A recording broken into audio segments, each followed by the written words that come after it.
Bonjour à tous et bienvenue dans cette nouvelle vidéo. Aujourd'hui, ce que je vous propose, c'est de vous parler d'un sujet sur lequel moi j'ai eu beaucoup de mal et sur lequel je travaille encore dessus, c'est l'équilibre vie pro, vie perso. On en parle beaucoup en ce moment et pour les dirigeants, c'est encore plus compliqué parce qu'en fait, on se sent toujours l'obligation de faire quelque chose en plus ou quelque chose qu'on n'a pas eu le temps de faire.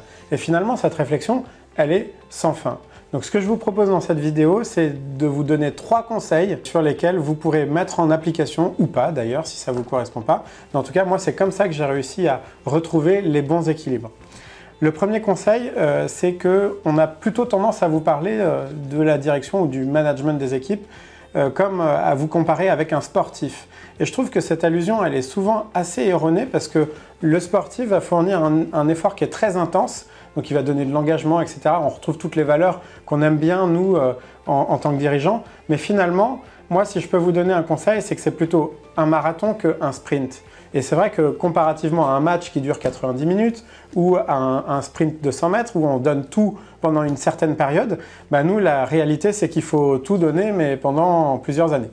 Donc en fait, le premier conseil que je vous donne vraiment, c'est ne partez pas trop vite et anticipez les choses comme étant un marathon et non un sprint. Ensuite, le deuxième conseil que je peux vous donner, qui va avec finalement le premier, c'est que pour éviter de tomber dans tous ces pièges, comme on a toujours quelque chose à faire, c'est de positionner vos vacances et de prendre des vraies vacances. Alors ça paraît bête de le dire, mais finalement c'est assez simple. Et même ça, moi encore, je travaille dessus parce que j'ai beaucoup de mal à prendre des vacances sans consulter mes mails. Pour autant, on est tellement sollicité au quotidien qu'il faut mettre son cerveau au repos pour pouvoir arriver avec des idées nouvelles. Et en fait, ne pas couper, c'est aussi s'empêcher ou ne pas se donner l'opportunité demain de pouvoir avoir des nouvelles idées.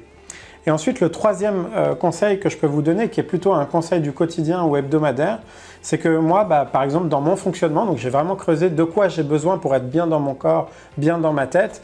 Et par exemple, le sport fait partie de ces éléments-là. Et en fait, le sport, c'est toujours un élément que je peux décaler. C'est-à-dire que, en fait, j'ai mes journées de travail et puis je disais, ce soir, quand je rentre, je vais faire une séance de sport. Puis finalement, le travail décale et puis en fait, la séance de sport, elle n'a jamais lieu. Donc, ce que j'ai fait, c'est que j'ai d'abord construit mes séances de sport dans mon agenda et ensuite, je viens greffer toutes mes activités professionnelles. Et en fait, c'est aussi ça l'avantage d'être dirigeant, c'est qu'on peut gérer son agenda comme on le souhaite. Donc moi, j'estime que par exemple, pour être bien, j'ai besoin de 4 à 5 séances de sport par semaine.